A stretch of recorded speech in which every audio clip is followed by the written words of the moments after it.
আজি দিনত এয়া শিঙি মাছ আনিলে। শিঙি মাছ মানুহজনে পালে বজাৰত, পটককৈ লৈ আহিলে ল'ৰাটোৰ কাৰণে। খাব ভাল যিহেতু।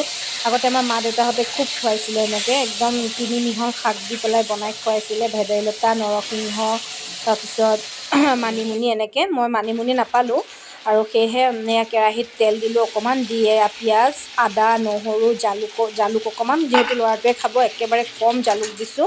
সেয়া ভেদাইলতাখিনি থৈ দিছোঁ, আলু বইল কৰি থৈছোঁ।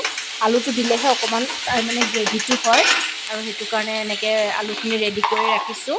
তাৰপিছত কেৰাহীত এয়া তেল আৰু জালুক, আদা, নহৰুখিনি গোটেইখিনি অকণমান ভাজি লওঁ ৰঙচুৱা কৰি।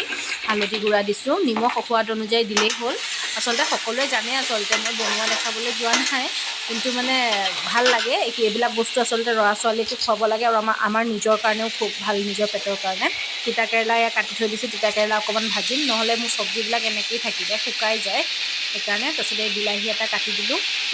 বিলাহী এটা কাটি পেলাই আৰু গোটেইখিনি অকণমান ৰঙচুৱা কৰি ভাজিব লাগিব অলপ সময়। গোটেইখিনি ভাজি কৰি লৈ তাৰপিছত হোৱালৈকে, তাৰপিছত আচলতে এইবোৰ মাছবোৰ আচলতে পোৱাই নাযায়। শিঙি মাছ, মাগুৰ মাছ পোৱাই নাযায়। সেইবোৰ পালে আচলতে সদায়ে খাবলৈ মন যায়, কিন্তু পোৱা নাযায় যে, সেইকাৰণে। তাৰপিছত এই আলুখিনি বোলো বইল কৰি থোৱা আলুখিনি দি দিলোঁ। দি পেলাই আপোনালোকে মোৰ কেৰাহীটো কিন্তু একেবাৰে ইগন'ৰ কৰিব দেই, কাৰণ মই কেৰাহীটো মানে খুব ভাল পাওঁ। এইটো কেৰাহীত বনাই, খুব পুৰণা কেৰাহী, সেইটো কাৰণে। আৰু যিমান পুৰণা হ'লেও মানে মই বনায়ে থাকোঁ এইটো কেৰাহীত, মোৰ খুব ভাল লাগে বনাই। তাৰপিছত এয়া শিঙি মাছৰ ভেদাইলতা আৰু নৰসিংহৰ জোলখিনি দি দিলোঁ। তাতে আচলতে মানিমুনি নাপালোঁ আজি, সেইটো কাৰণে ভেদাইলতা আৰু নৰসিংহ দি পেলাই বনাইছোঁ। এই মাছখিনি দি দিছোঁ। ইয়াতে পানী অকণমান যোগ কৰিব লাগিব, কাৰণ পানী কম হ'ব, পানী অকণমান দিম মই। তাৰপিছত এতিয়া অকণমানেই দিলোঁ। এইখিনি হৈ গ'ল মোৰ ফাইনেলি। চাওকচোন কি ধুনীয়া হৈছে।